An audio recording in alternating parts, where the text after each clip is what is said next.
Bonjour à toutes et à tous, je suis Kevin Bouillot et je vous souhaite la bienvenue dans cette nouvelle vidéo. Dans cette nouvelle vidéo, je vais vous donner des conseils pour créer un blog rentable sur Internet.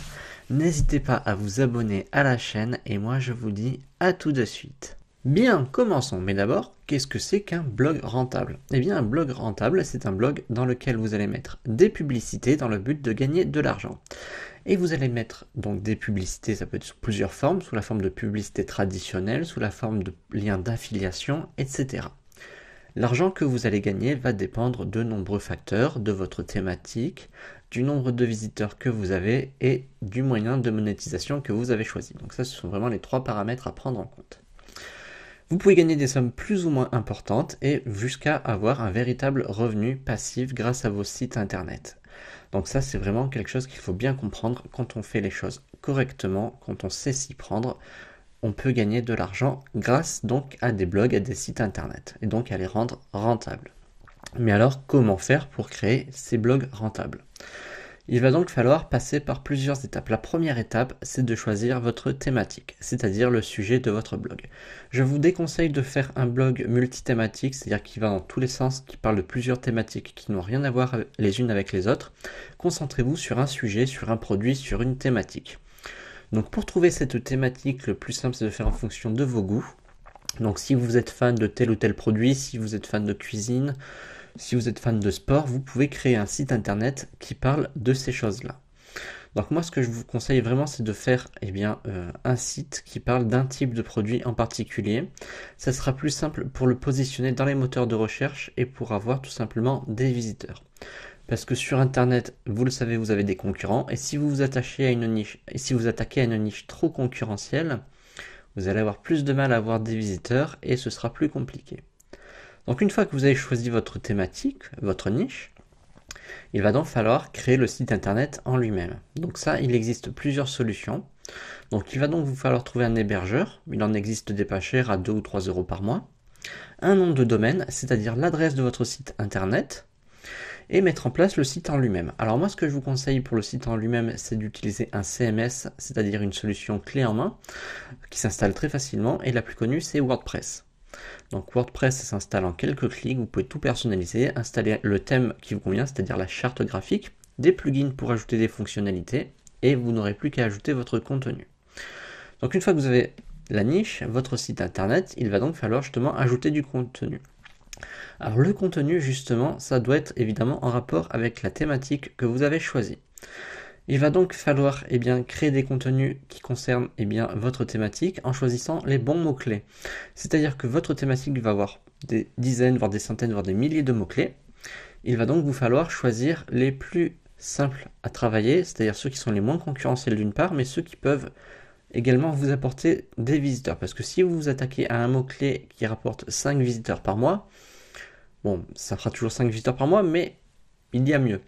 Alors justement, pour savoir les mots-clés que vous pouvez travailler, il existe des outils pour rechercher des mots-clés. L'un des plus connus, c'est Youdá Insight ou Keyword Finder. Ce sont deux outils que vous pouvez utiliser en ligne et qui disposent tout simplement d'une version gratuite. Et vous n'aurez certes pas tous les mots-clés de votre thématique, mais vous aurez les mots-clés principaux. Alors attention, parce que les mots-clés trop génériques seront plus difficiles à travailler, ils sont plus concurrentiels, et ça peut poser du souci sur le court terme, c'est-à-dire que vous risquez de ne pas avoir de résultats rapidement. Alors que si vous choisissez des mots-clés longue traîne, c'est-à-dire des mots-clés composés de plusieurs mots, qui rapportent certes moins de trafic, mais ce seront des mots-clés plus faciles à positionner.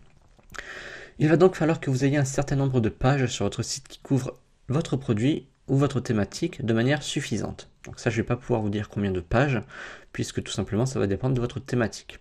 Il faut que votre contenu fasse quand même une certaine longueur. Alors là, il n'y a pas de nombre de mots minimum. Ça va vraiment dépendre du sujet de votre page. Il y a des pages qui vont nécessiter 500 mots, d'autres 1500 mots.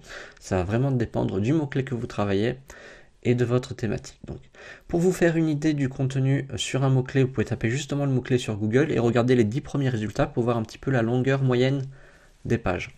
Mais après, ça ne veut pas forcément dire quelque chose. Donc une fois que vous avez votre thématique, votre site, votre contenu, il va vous falloir travailler le référencement naturel. C'est-à-dire pour faire en sorte que votre site internet monte dans les moteurs de recherche. et que les personnes, les internautes puissent le trouver lorsqu'ils tapent les mots-clés associés. Pour ce faire, il va vous falloir notamment optimiser votre site. C'est ce qu'on appelle le SEO on-page, donc le contenu, la structure, etc.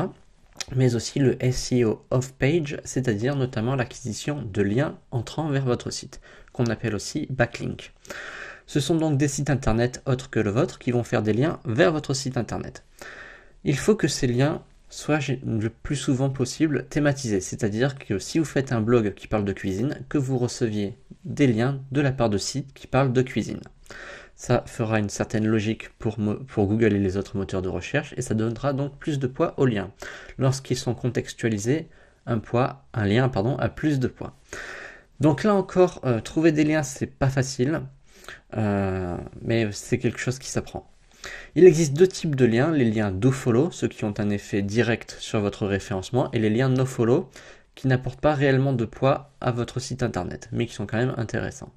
Parce que si vous avez un lien nofollow, certes, mais dans un article qui est lu par des milliers de personnes, certes, directement, vous n'allez pas avoir un poids vers votre référencement, mais vous allez avoir du trafic grâce à ce lien. Donc c'est quand même un lien à prendre.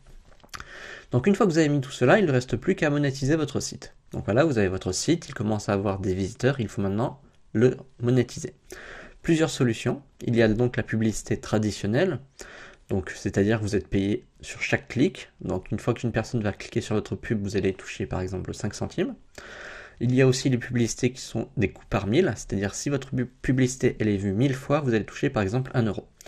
La régie la plus connue et la plus simple à mettre en œuvre, c'est Google AdSense. Vous vous inscrivez, vous mettez l'adresse de votre site, vous remplissez le formulaire, et vous allez avoir des codes à placer sur votre site. Vous pouvez les afficher donc à divers endroits. Et puis il y a l'autre moyen le plus connu, c'est l'affiliation. C'est-à-dire que vous inscrivez sur une plateforme d'affiliation comme Amazon.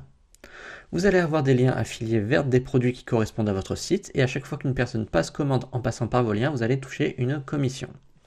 Cette commission, c'est donc un pourcentage du prix du produit. Donc en général, sur un produit physique, c'est 5%. Mais ça peut être plus élevé si vous faites la promotion de produits digitaux. Et puis il existe d'autres moyens pour monétiser votre site, comme la publication d'articles sponsorisés. C'est-à-dire que des entreprises vont vous payer pour afficher un article sur votre site internet. Et le montant qu'ils vont vous payer va être plus ou moins élevé en fonction tout simplement de votre blog, de la thématique, du trafic que vous recevez, etc. Donc voilà comment créer un blog rentable sur internet afin d'avoir un revenu. Vraiment, si vous suivez tous ces conseils, vous allez pouvoir y arriver. Si vraiment vous avez besoin d'une méthode à mettre en œuvre, à copier-coller, une méthode qui vous explique tout de A à Z, sachez que je propose une formation pour créer son blog rentable. Et donc, c'est vraiment une méthode tout en un, celle que j'utilise au quotidien, qui a fait de ses preuves et qui va vraiment vous permettre de gagner de l'argent sur internet en suivant cette méthode, qui se met donc en œuvre facilement. Elle demande du travail, donc 1 heure par jour, mais si vous vous y tenez, vous aurez vous aussi des résultats. Donc n'hésitez pas à vous abonner à la chaîne. Si vous avez aimé cette vidéo, n'hésitez pas à mettre un petit pouce vers le haut, à vous abonner à la chaîne. Et moi je vous dis à très bientôt pour de nouvelles vidéos. Salut à tous!